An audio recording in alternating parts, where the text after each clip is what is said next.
Salut, c'est Guillaume du site à bicyclette Paulette. Aujourd'hui, je vais vous montrer le rôle du torque arm et pourquoi il est important de l'installer avec votre kit électrique. Alors, le torque arm est composé de deux pièces métalliques reliées entre elles et d'un collier de serrage. Il permet de limiter les contraintes sur le cadre au niveau du bec de fixation de la roue et d'éviter toute déformation. Je vais vous montrer son rôle sur un banc d'essai. Donc nous allons faire le test sur un kit urbain roue avant 250 watts. Lorsque les deux écrous de roue sont bien serrés, l'axe moteur ne tourne généralement pas sur son support.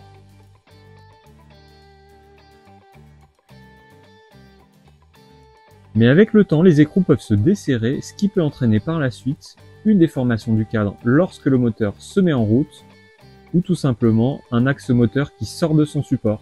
Regardez.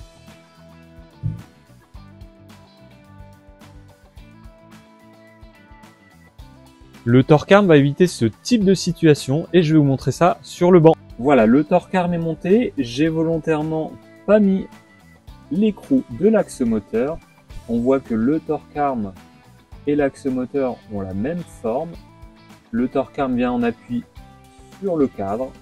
Cela lui permet de répartir les contraintes et d'éviter la déformation du cadre. Voilà, le torque arm est installé et on va juste serrer l'écrou à la main.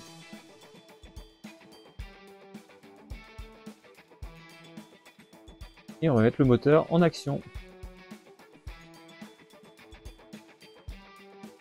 Le torque arm va éviter d'une part que l'axe moteur ne sorte de son logement, mais aussi protéger votre cadre des déformations liées aux contraintes du moteur. Nous recommandons de l'installer sur tous nos kits électriques et notamment sur les cadres en aluminium qui sont plus sujets aux déformations liées à l'axe moteur. Jusqu'à 1500 watts de puissance, un seul torque arm suffit, mais rien ne vous empêche d'en mettre un second si vous le souhaitez de l'autre côté de l'axe moteur. Maintenant, on va voir comment l'installer sur un vélo. Et voilà de quoi est constitué le torque arm. Deux pièces métalliques, un collier en métal, une entretoise et un ensemble pour relier les deux pièces métalliques ensemble. Et pour le montage, il vous faudra une clé plate de 10 et une clé Allen de 5 mm. Alors on commence par mettre la demi-rondelle. On ajoute la première partie métallique, on fait passer dans l'axe moteur. On prend la deuxième partie métallique, on met la vis.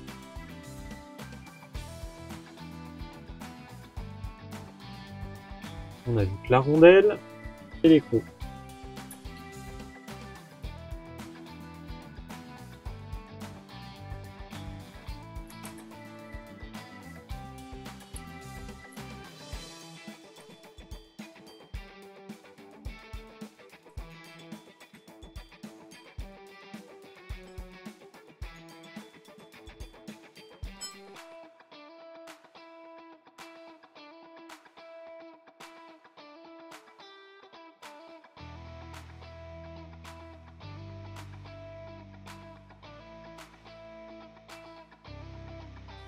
Alors attention, c'est pas parce que vous avez un torque arm qu'il faut pas vérifier le bon serrage des écrous de roue à l'aide d'une clé de 18.